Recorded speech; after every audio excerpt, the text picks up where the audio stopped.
My daughter was participating in a hippotherapy program in Hobart, and I happened to just see in the newspaper that they were having an open house for this facility, and I thought, I think I'll just go check that out. So we came over, and Lily was the first rider they signed up. This facility provides Lily with riding in the winter time, and for Lily, she needs to ride year-round. Lily has spastic diplegia, cerebral palsy, which means she has spastic muscles, tight muscles, and hers is mostly from the waist down, so it affects her legs. The horse warms up her muscles and allows them to stretch, and the more you do it, the more you hope you see carryover from week to week. And the movement of the horse mimics the movement of the human pelvis. And with cerebral palsy, the key is repetition. So the brain feels the repetitious movement, and it trains the brain how to feel, so it will train her then to know how to walk. When Lily first started riding, she could not walk independently. She couldn't even sit upright on the horse. Her back was leaning back, and her sidewalker Randy literally held her up throughout the whole session. And as she kept riding, we would see carryover here and there. Pretty soon she was taking a few steps, and pretty soon she wasn't using her walker as much. Pretty soon I was getting a call from the school, Lily won't use her walker. Like, okay, is that a problem? Pretty soon, Lily doesn't want to do this, Lily doesn't want to do that, because now Lily is becoming a lot more independent. So I really think there's a lot of pieces to all puzzles, but I think Reins of Life is a huge piece of why Lily can walk.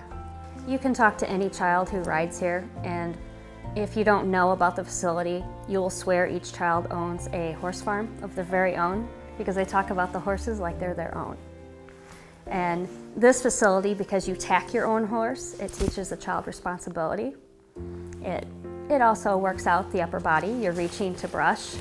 For my daughter, it was standing. Someone would help her stand while she did it, but she was responsible for tacking her own horse.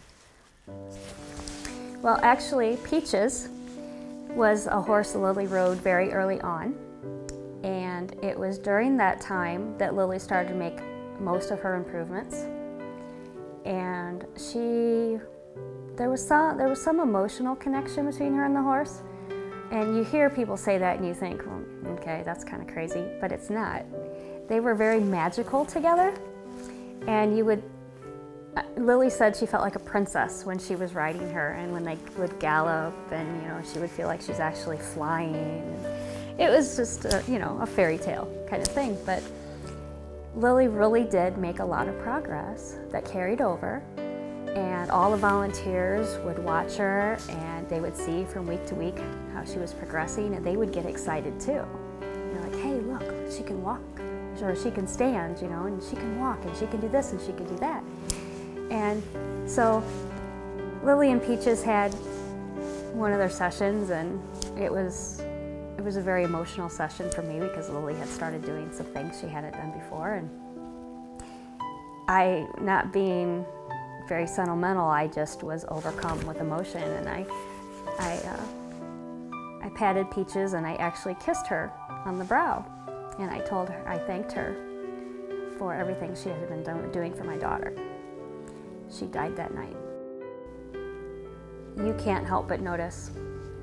And a lot of the kids would come up, little 3-year-olds, pull their walkers right up underneath these big horses and just look up at them and talk to them with no fear.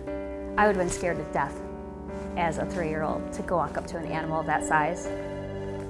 These kids, they don't have a fear like that. Not all of them, but a portion of them.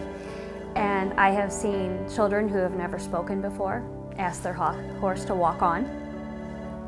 And you see the other parents, you see the emotion that they are feeling too, and you can't help but feel it yourself. I swear by Reins. I don't think Lily would be walking now had it not been for Reins. Yes, the other pieces of the puzzle may have eventually come together, but I have a very happy 9-year-old daughter who is just ecstatic that she can walk. The kids view this as fun. It's playtime. You're tricking them. This is truly therapy, but you're tricking them. and they're having fun doing it. And it's hard to get a child to do all their therapies, PT, OT, speech therapy, and that's all wrapped up into one. Because you're responsible for commanding your horse, and you're responsible for movements.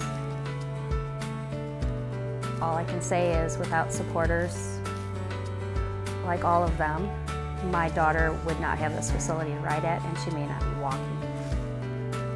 I just hope that the people who donated this facility and all the volunteers and all of the instructors realize what they do for our children. It is just remarkable, because there is nothing else like this. We can't get it any other way. So we need people like all of them to make this possible and to make all these little kids' dreams come true.